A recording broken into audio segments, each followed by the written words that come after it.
কাশ্মীর যেন এখন মৃত্যু উপত্যকা। সেখানে ঘুরতে গিয়েছিলেন হুগলির বাসিন্দা চঞ্চল দে। বরাত জোরে বেঁচে গিয়েছেন। ভয়াবহ অভিজ্ঞতার কথা জি 24 ঘন্টাকে জানিয়েছেন তিনি। এদিকে একই অবস্থা হুগলি থেকে ঘুরতে যাওয়া, কাশ্মীরে ঘুরতে যাওয়া 25 জনের একটি পর্যটক দলেরও। কিভাবে তারা ফিরে আসবেন সে নিয়ে এখন শুরু হয়েছে অনিশ্চয়তা। এমনও হয়, এমনও হতে পারে জান্নাতে এমন পরিণাম। ভাবতে পারছেন না হুগলির কেওটা টায়ার বাগানের বাসিন্দা চঞ্চলদের পরিবার। মঙ্গলে মঙ্গল নয়, বরং নেমে এসেছে শনির ছায়া। ভূস্বর্গে সন্ত্রাসবাদী হামলা কেড়ে নিয়েছে 26 জন পর্যটকের প্রাণ। বরাত জোরে বেঁচে গিয়েছেন তারা, কিন্তু এখনো ঘটনার বিভৎসতার ঘোর কাটছে না। পয়সা খরচ করে মরতে চান না বলছেন দে পরিবারের সদস্যরা। স্ত্রী ছেলেকে নিয়ে 16 এপ্রিল কাশ্মীর বেড়াতে গিয়েছেন কুন্তিঘাটের একটি স্কুলের শিক্ষক চঞ্চল। 28 তারিখ ফেরার কথা। পরিবার সহকর্মী নিয়ে মোট 11 জন বেড়াতে গিয়েছেন কাশ্মীরে। 22 এপ্রিল দুপুরে পেহেলগাঁও পৌঁছন চঞ্চলরা। জঙ্গি হামলার স্থান বৈশারণ ভ্যালি থেকে তখন মাত্র 16 কিলোমিটার দূরে। আচমকাই বিপদ ঘণ্টা। ফিরে যেতে হয় হোটেলে। ভয়াবহ অভিজ্ঞতার কথা ফোনে জানিয়েছেন চঞ্চল। 22 তারিখে আমরা পেহেলগামে এসে দুপুরবেলায় 2:30টার সময় পৌঁছাই।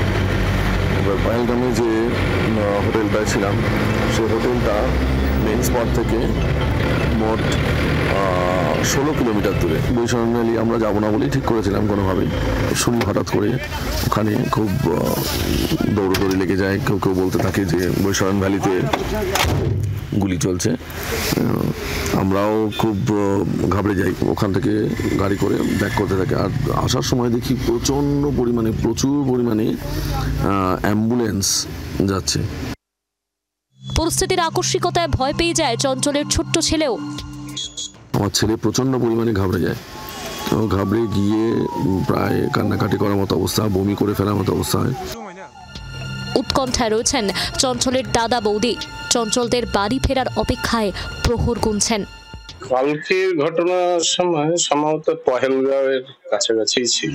রাতে ফোন করেছিল, কি বললো যে একদম মিলিটারিতে ছেয়ে গেছে, হোটেলের মধ্যে একদম বন্দী হয়ে আছে, আর মানে কোথাও বেরোতে দিচ্ছে না। আমি তো জীবনে কোনোদিনও পয়সা খরচ করে মরতে যাবো না ওখানে, কিন্তু পয়সা খরচ করে গিয়ে কে গুলি খেয়ে মরতে যাবে। হুগলি থেকে 25 জন পর্যটকের দল কাশ্মীর বেড়াতে গিয়েছেন। ইচ্ছা ছিল মিনি সুইজারল্যান্ড দেখবেন। তার জায়গায় এমন রক্তাক্ত উপত্যকা দেখতে হবে স্বপ্নেও ভাবেননি। কপাল জোরে বেঁচেছেন। 22 এপ্রিল জঙ্গি হামলার পর থেকে হোটেল বন্দি পর্যটকের দল। কিভাবে বাড়ি ফিরবেন ভেবে কুল পাচ্ছেন না হুগলির জয়ন্ত সমাদ্দার। আমরা গতকাল পহেলগাম এসেছি। এসে আমাদের বৈশারণ যাওয়ার কথা ছিল, কোনো ঘটনা আমরা যেতে পারিনি। আমরা হয়তো খুব বেঁচে গেছি, কিন্তু আমরা খুব উৎকণ্ঠায় আছি। হোটেলে সবাই আটকে আছি, বাইরে বেরোতে দিচ্ছে না। আতঙ্ক, উৎকণ্ঠা, উদ্বেগ। নৈসর্গিক সৌন্দর্য দেখতে গিয়েছিলেন, কিন্তু যা দেখলেন, যা দেখছেন তা বোধহয় নরকের থেকেও খারাপ। প্রাণ হাতে করে বাড়ি ফিরতে চান, এটাই এখন একমাত্র প্রার্থনা পর্যটকদের। বিধান সরকারের রিপোর্ট, জি 24 ঘন্টা। বাংলার আওয়াজ, বাঙালির আবেগ, জি 24 ঘন্টা।